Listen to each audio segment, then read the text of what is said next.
the second episode of my 7th year. It's wild, yeah. How are you feeling going into this season?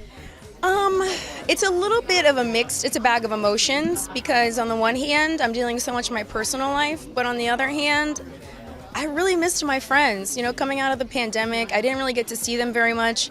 We had a party for Giselle for her birthday during the pandemic, and literally we were all sitting it was like 12 feet apart. So to be able to actually be together, to laugh, and to have fun, that's what's been really nice. And you know, I have to deal with the other side. There's always a balance, so the other side of my life is a little chaotic, whereas my friendships are blossoming. What's single Ashley like right now? She's happy. I mean, I'm full of joy. I have a great support system. I have such wonderful friends. I don't know where I'd be without my friends, girl. They really hold me down. Whenever I wake up and I'm feeling sad, I just text, my publicist on Taya, I just give her a text, and she just reminds me that I'm just a bad bee, so it helps a lot. I love it. Yeah. What has dating been like? Have you been out on a lot of dates? Is it hard dating after marriage? So I've just barely touched the surface. Okay. I haven't really ventured into it yet. I mean, I have gone on a date or two, but it's still really foreign to me, especially dating with texting and all of that, because when I started dating Michael 11 or 12 years ago now, it was just such a different time. The way that people interacted with each other was so different. So I have to learn a lot, you know? I gotta learn. And if someone asks me to put them on Snapchat, or if I have a snap, I'm just get out of my face, okay? Just back up. I talked to Luke, and he said that you guys had a moment last night, in the car together, you guys were talking, maybe, maybe go out on a date together. Well, we did exchange numbers, right? So we're texting and we're just chatting it up, but we'll see. He's a really nice guy and he's very cute. That helps a lot. It does help a lot. Yeah. So potentially maybe a date down the line. Who knows? We'll see. Yeah. Are you getting any more cravings for Michael?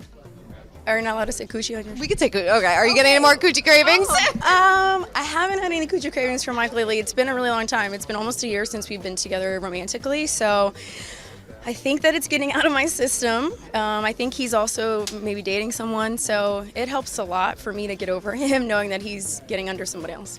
Has that been difficult for you? It's certainly not easy. And it takes a lot of just a reminder of the good times that we had, so that I don't focus on what we are now. And that way we can co-parent, because that's really what we're doing. The focus is always my kids. Has it been a struggle co-parenting, or has it been a smooth transition? Surprisingly, the easiest part has been co-parenting. Yeah, I was really surprised with the ease that we're able to put our kids first. Even if we have a disagreement and we have, some words or exchange that are really rough, it's like we instantly flip the switch and we turn into the parents of Dean and Dylan. So that makes me actually really respect him even more. Doesn't help the coochie cravings, but, But it's been a while, so it's good. Yeah, it's been a while. Right. But and then what's the because obviously in the first episode we see the two of you buying or going to buy the house together. So what kind of transpires with that? What's the living situation like? I will say there's a lot of movement. Buying a house is tough, especially at this time with the housing market being crazy. So I go through a lot of ups and downs. It's pretty hilly. And, I guess I'm looking forward to people seeing what ultimately happens and where I end up. Yeah, because I got to live somewhere. So. Somewhere. Yeah. I know you're probably not even thinking about it, but do you want to get married again one day? Is that something that, are you still that hopeless romantic? Do you want that fairy tale ending? For sure. Whether it's a man or a woman, I'm very open to both. But I said that I would have kids up until I'm 36. So if it's meant for me to meet someone and have a family with someone else, along with my other 2 kids, then so be it. But, we only got 2 years, so. Gotta get going. Have you been on dates with women as well? Not dates, but there's been a lot of flirting. Yeah. And I've dated women in the past, but this is me dating. I'm dating seriously now, not dating as a 20-year-old. So it's different. Yeah. Like you said, I'm sure this dating atmosphere is totally different than when you were single back in the day. Totally different. I mean, the horror stories I hear, I'm like, okay, so I need to avoid this, avoid that, but do this and don't do that. There's just so many do's and don'ts that I need to keep a list. Yeah. Who out of the ladies has been the most supportive to you during this whole process? Giselle. Giselle has been my homegirl. She's also my wingwoman. She's always trying to hook me up with somebody. And she went through a very similar situation where her kids were a close age to my kids when she separated from Jamal. So she understands what I'm going through. And she's just been so positive. She's been a great resource if I need any help or anything, or if I just need to go out and have a drink and laugh. She's always been there. So, Yeah, our friendship has gotten really close in the last, I'd say, like 3 years. Yeah. You know, what else are you most looking forward to people seeing this season? Because Potomac always delivers all the time, so I'm so ready for it all. Well, we are us, okay? And whether you like us or don't like us, the reality is we are always true to who we are. And this season is another testament to how we have our own things going on, and we also have a very dynamic group, and everything shifts all the time, whether it's Karen and her business or her marriage or whatever, and me and my marriage. It's just, there's always something going on. And at the end of the day, no matter how crazy it gets, we do still care about each other. And there's like a thread. It can be thin, but there's a thread of care that keeps us together. I think that's what the formula for a great housewives show, and I think that's why you guys have it.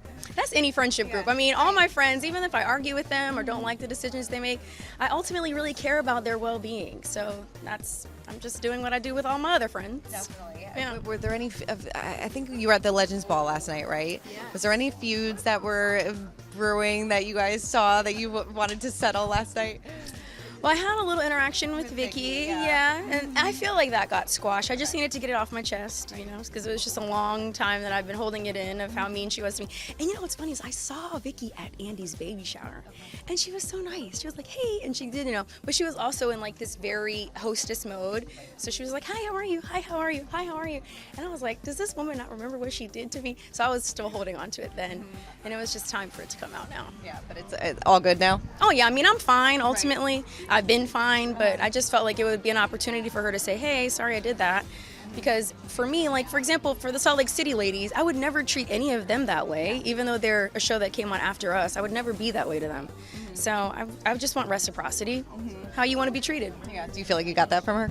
Yeah, I mean, she is who she is, and I respect her. I do respect the journey she's had. I respect the longevity she had on the show, all the stuff she shared about her whole life. I mean, Vicky's been through the ringer on this show. Yeah, and I do respect that ultimately. So, you know, I give her flowers. Yeah. Well, Ashley, it was great talking to you, Thank you. It and was cannot wait for this season. Thank you. Thank you.